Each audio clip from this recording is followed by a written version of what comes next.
तो हेलो दोस्तों, मैं हूं आपका दोस्त होस्ट सुनील और आप सुन रहे हैं सुनील हॉरर स्टोरी। कहानी को देखने से ज़्यादा सुनने में मज़ा आता है, तो अपने हेडफोन लगा लीजिए दोस्तों। आज की कहानी बहुत ही डरावनी और ख़तरनाक होने वाली है। दोस्तों कहानी शुरू करने से पहले चैनल को सब्सक्राइब कर लें और अगर आपको कहानी अच्छी लगे तो आप लाइक कर देना। दोस्तों आज की कहानी शिवराज जी की है। ये शिवराज जी ने लिखी हुई कहानी है, तो मैं आपको मेरी ज़ुबानी ये कहानी आपको सुनाता हूँ। तो दोस्तों कहानी को शुरू करते हैं। नमस्कार दोस्तों, गणपत काका फसलों के दिनों में हमेशा खेत में ही रहते थे और वो वहाँ ही सोया करते थे। अगन का महीना चल रहा था और उनके खेतों में धान की फसल लहरा रही थी। हर साल उनकी फसल बेहतरीन होती थी और बहुत ही अच्छे दामों पर बिकती भी थी और इसी कारण से गांव वाले उनसे जलते थे। इस बार भी फसल बहुत ही अच्छी थी। गांव में एक आदमी रहता था, उसका नाम रघु था, जो कि गणपत काका का भतीजा लगता था और उसकी ज़मीन को बंटवारे के लेकर बहुत ही पुरानी यानी कि 10 साल पुरानी दुश्मनी थी और अब भी उनके बीच सुलह बिल्कुल भी नहीं हुई थी। गणपत काका एक नेक दिल और अच्छे इंसान थे, जो कि अपने खेत और अपने परिवार के बीच ही खुश और व्यस्त रहते थे। पर रघु हर समय उनकी बर्बादी का यानी कि बर्बादी का षड्यंत्र रचता रहता था। इस बार उसने कुछ आदमियों को पैसे देकर गणपत काका के खेतों में आग लगाने की योजना बनाई। उस रात काका भी खेत में ही सो रहे थे। आधी रात का वक्त था। उल्लों को आवाज़ आ रही थी और साथ में झिंगोरों की तेज आवाज़ थी, जो कि उस शांत वातावरण में बहुत ही ज़्यादा गूंज रही थी। अचानक से कुछ हलचल से काका की नींद खुली। हाथ में लाठी लेकर काका उठ खड़े हुए और झोपड़े से बाहर आकर आसपास देखने लगे। वो चुपके से आवाज़ की ओर बढ़े। कुछ दूर जाने के बाद उन्होंने देखा 2-3 आदमी मशाल जलाने की तैयारी कर रहे हैं और आपस में ही कुछ बातचीत कर रहे हैं। आज इस खेत को खाक में मिला देंगे, ये सोचकर वो खुश हो रहे थे। ये देखकर काका शौक हो गए और उनकी ओर दौड़ पड़े। रुको, मेरे खेत को आग लगाओगे तो देखना, मैं तुम्हें जिंदा नहीं छोड़ूंगा। काका की आवाज़ सुनकर वो लोग भी अचानक भागने लगे, लेकिन एक आदमी उसका पैर फिसल गया और वो गिर गया। उसे काका ने पकड़ लिया और उसकी लाठी से पिटाई कर दी। वो वहीं पर गिर पड़ा। काका ने उसको रात भर उस झोपड़ी में बांध कर रखा और अगले दिन पंचायत बुलाई गई। उस पकड़े गए उस आदमी ने कबूल कर लिया था कि काका के भतीजे ने गणपत ने, जो कि रघु था, उसने ही आग लगाने के लिए पैसे दिए थे रघु ने गणपत के खेत में। फिर सभी ने पंचायत ने इकट्ठा होकर उसको सजा दी। उसका सिर मुंडवाया गया और उसका चेहरा काला कर कर गधे पर बिठा के उसके पूरे गांव में घुमाया गया। पंचायत खत्म होने के बाद जब गणपत काका घर जा रहे थे, तब रघु ने उसे बीच रास्ते में रुका और आग बबूला होकर कहा, काका, आपने पुरानी दुश्मनी को फिर से हवा दे दी है। अब से संभल कर रहना, इसका अंजाम बहुत बुरा होगा, देख लूँगा। काका बिना कुछ कहे वहाँ से चले गए। कुछ दिन बाद की बात है। शाम का वक्त था और सूरज डूब रहा था। एक हल्की सी काली छाया हर तरफ फैल रही थी और उस अजीब से वातावरण में कीड़ों की अजीब सी आवाज़ें गूंज रही थी। गणपत काका उस वक्त अपने खेतों में ही घूम रहे थे। अभी उन्हें एक जगह से तेज रोशनी आती हुई दिखाई दी। उन्होंने जब पास जाकर देखा तो उस जगह पर फसल उजड़ी हुई थी और आसपास सिंदूर और नींबू बिखरे हुए थे। ज़मीन थोड़ी सी खुदी हुई थी और मिट्टी के नीचे कुछ दबा हुआ था। वो देखकर कोई भी आदमी समझ जाता कि किसी ने उस जगह पर टोना टोटका किया है। काका को ये सब बिल्कुल अजीब लगा। उन्होंने तुरंत मिट्टी को खोदना शुरू किया। कुछ मिट्टी हटाते ही उन्हें ज़मीन के अंदर कुछ काला सा दिखाई दिया। फिर उन्होंने लकड़ी से उसे खरीद कर बाहर निकाला। ज़मीन के अंदर से एक आधा गला कटा हुआ कौवा निकला। उस कौवे का खून वहाँ की मिट्टी में मिलकर सूख चुका था। वो देखकर काका बिल्कुल घबरा गए। उन्होंने जल्दी से लकड़ी के सहारे उसे उठाया और अपने खेत की सीमा से बाहर फेंकने के लिए चले गए। सर्दी की रात थी, चारों ओर ओस गिर रही थी और अंधेरा भी अब घना हो चुका था। गणपत काका मन ही मन बुदबुदा रहे थे कि मैंने किसी का बुरा नहीं किया, फिर भी ये टोना टोटका हमारे साथ क्यों कर रहा है कोई ऐसे। हो ना हो ये सब रघु का ही काम होगा। जैसे ही बोलते बोलते उन्होंने कौवे के फेंकने के लिए हाथ बढ़ाया, उनका हाथ अकड़ गया जैसे किसी अदृश्य शक्ति ने उसे जकड़ लिया हो। काका ने पीछे मुड़कर देखा और जो उन्होंने देखा उसे देखकर उनकी चीख निकल गई। वो मरा हुआ कौवा जिंदा हो चुका था और अपने पंखों से उनके हाथ को कसकर पकड़े हुए था। काका ने देखा कि कौवे की आंखें जल रही थी, मानो कोई भूत या पिशाच उसे घूर रहा हो। कौवे ने उनके हाथ पर अपनी धारदार चोंच मारी और काका गणपत का हाथ तेज दर्द से कट गया। तभी काका ने जोर से हाथ को अपने झटका। हाथ से अभी खून बहने लगा था। कौवा फड़फड़ाते हुए वहीं नीचे गिर पड़ा और गणपत काका डर और दर्द से तड़पते हुए घर की ओर भागे। जिन रास्तों पर वो रोज आया जाया करते थे, आज वही रास्ता उन्हें डरावना और खतरनाक लगने लगा था। किसी तरह वो घर पहुंचे और चीखते हुए उन्होंने अपनी पत्नी को बुलाया। उनकी पत्नी दौड़कर एकदम से बाहर आई और उसी काका गणपत उसी वक्त बेहोश हो गए। उन्हें बेहोश होता देखकर उनकी पत्नी घबरा गई और तुरंत वैद्य जी को बुलाने के लिए घर से बाहर निकल पड़ी। कुछ देर बाद गणपत काका का जख्म वैद्य जी ने घर आकर देखा और गंभीर चिंता जताते हुए कहा, ये चोट बहुत गहरी है, पर यह हुआ कैसे? काका की पत्नी ने तब जवाब में कहा, जब ये खेत से आए तब ये जख्मी थे। घर आते ही उन्होंने मुझे आवाज़ दी और फिर अचानक मेरे सामने ही बेहोश हो गए। वैद्य जी ने गणपत काका के जख्म पर मलहम लगाया और खाने के लिए दवाई दी। उन्होंने फिर से कहा, सुबह तक इन्हें आराम आ जाएगा। फिर रात को खाना खाकर सभी सो गए। चारों ओर सिर्फ सन्नाटा पसरा हुआ था। बस रात की कीड़ों की आवाज़ आ रही थी। रात के तकरीबन 3 बजे होंगे। अचानक कौवे की आवाज़ से गणपत की आंखें खुल गई। वो उठकर बैठे और देखा कि घर के बाकी लोग गहरी नींद में थे। कौवे की आवाज़ बाहर कहीं से आ रही थी। काका ने तभी धीरे से दरवाज़ा खोला और बाहर झाँक कर देखा। बाहर बिल्कुल भी कुछ भी नहीं था। वो यहाँ वहाँ टटोलते हुए बाहर चले गए। सब तरफ गहरा काला अंधेरा छाया हुआ था और उस काली रात में सिर्फ उन्हें ही वो कौवे की डरावनी और काली आवाज़ सुनाई दे रही थी। काका तभी धीरे धीरे उस आवाज़ की ओर बढ़े जो कि घर के पीछे से आ रही थी। वहाँ पर एक छोटा सा करमा यानी कि कमरा था जहाँ पर वो अपनी खेती का सामान वगैरह रखते थे। उन्होंने धीरे से उस कमरे का दरवाज़ा खोला। दरवाजे के पास ही लाइट का बटन था। सामने दीवार की ओर देखते हुए उन्होंने टटोलकर लाइट का बटन जलाया। बल्ब जलाते ही बल्ब की हल्की पीली रोशनी पूरे कमरे में फैल गई।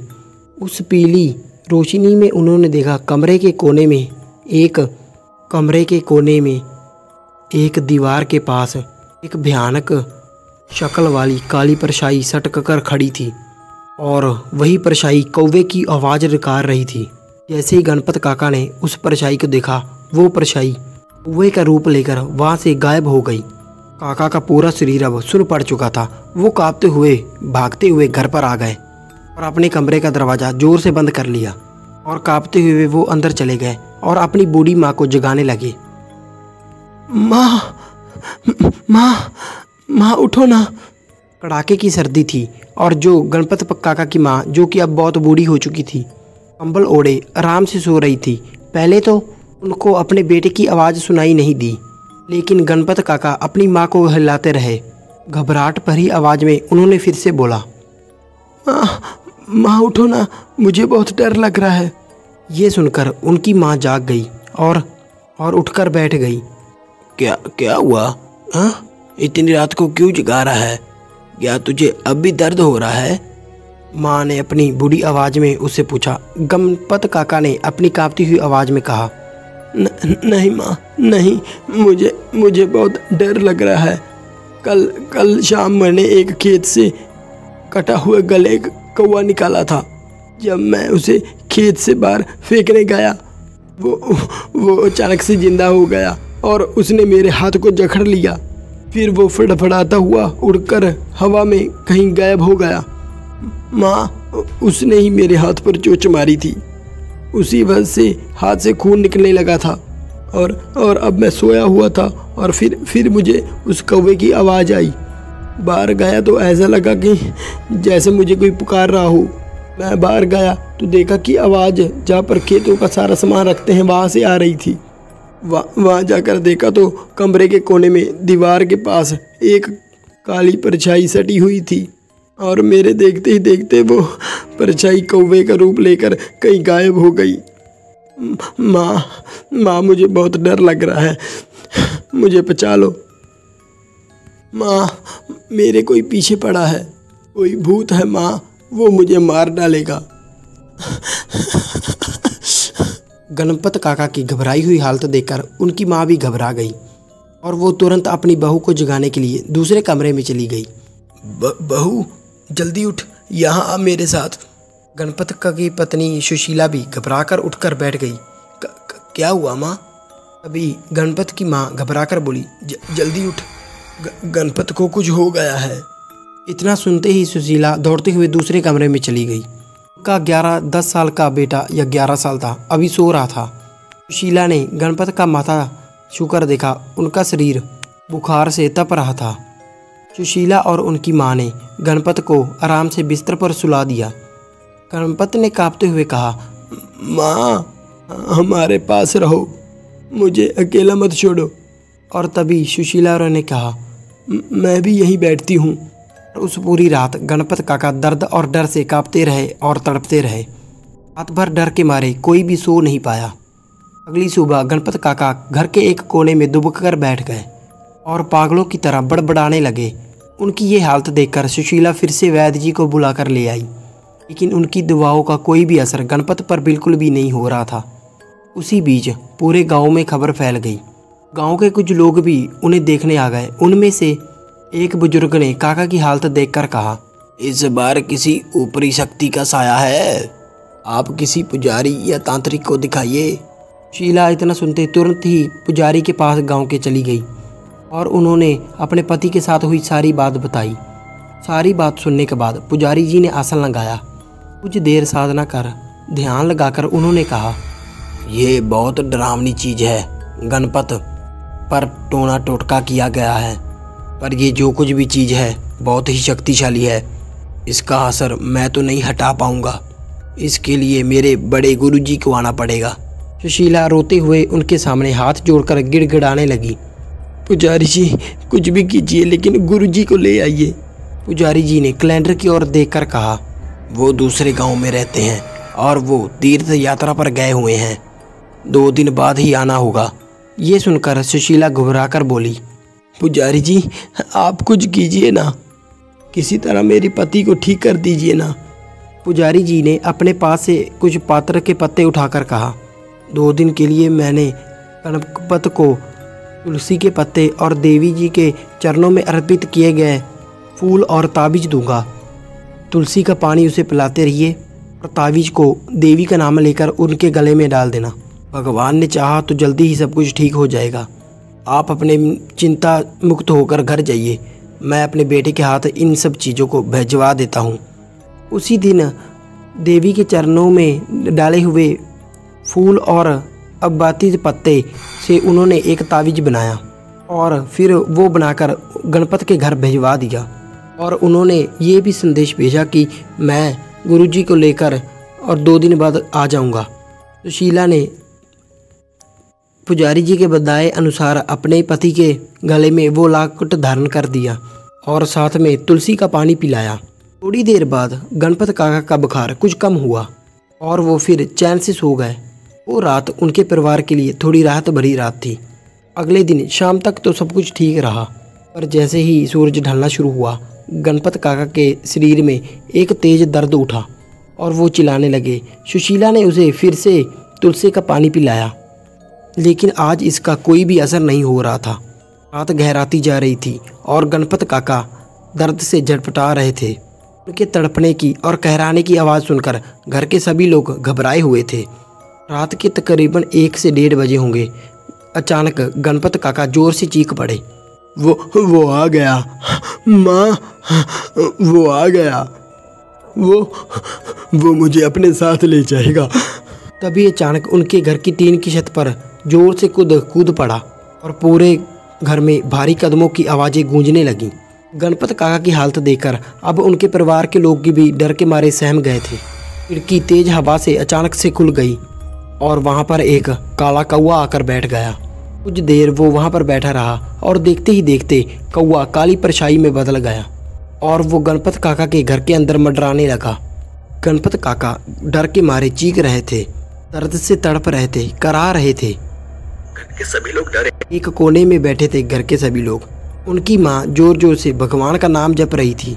फिर कुछ ही देर में सब कुछ शांत हो गया, लेकिन तब तक गणपत काका बेहोश हो चुके थे। उनका शरीर फिर से तेज बुखार से तपने लगा था। शरीर झटपटा रहा था, ऐसा लग रहा था जैसे रह रहकर उनका दौरा पड़ रहा हो। सुबह होते ही सुशीला भागते हुए पुजारी जी के घर चली गई। लेकिन जब वो घर गई तो उन्हें पता चला कि पुजारी जी तो रात को ही अपने गुरुजी को लेकर घर से बाहर चले गए हैं। इधर गणपत की तबीयत और भी बिगड़ती जा रही थी। वो अब खून की उल्टियाँ करने लगा था। पैर होते होते गुरुजी अपने बड़े गुरुजी के साथ गांव लौट आए और आते ही वो सीधा गणपत की घर की ओर चले गए। सुशीला और गणपत की माँ ने रोते हुए गुरुजी को सारी रात भर की बात बताई जो उनके साथ रात को हुआ था।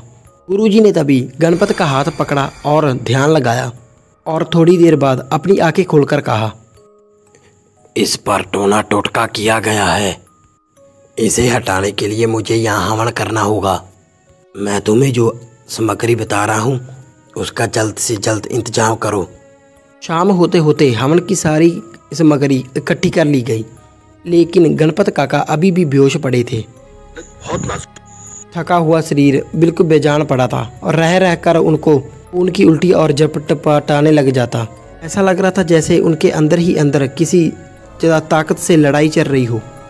कुछ एक आध मिनट झपटपटाकर वो फिर से शांत हो जाते और कहराने लग जाते। गुरुजी ने हवन की सामग्री देखी और फिर गणपत काका की पत्नी से कहा, मुझे खेत में ले चलो जहाँ ये टोटना टोटका किया गया था।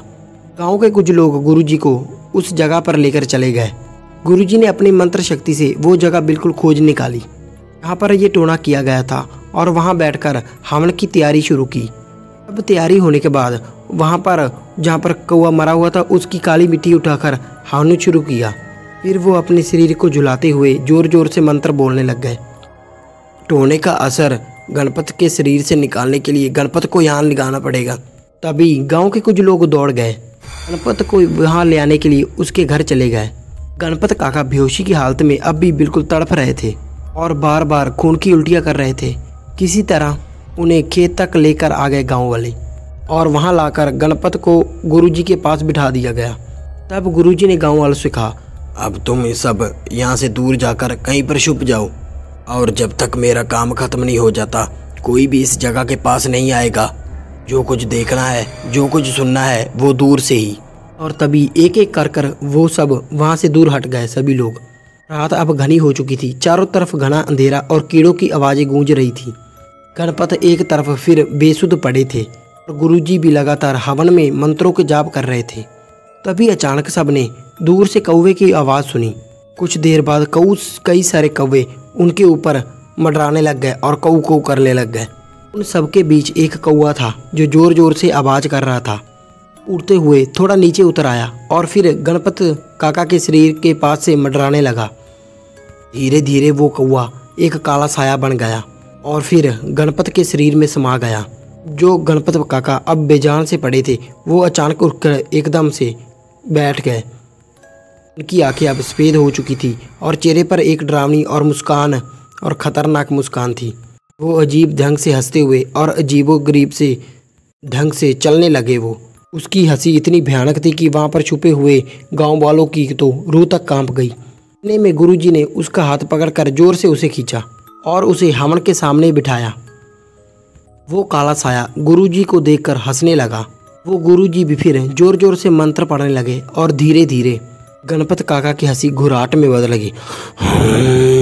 पर गुरुजी उसकी आवाज़ से बिल्कुल भी डरे नहीं।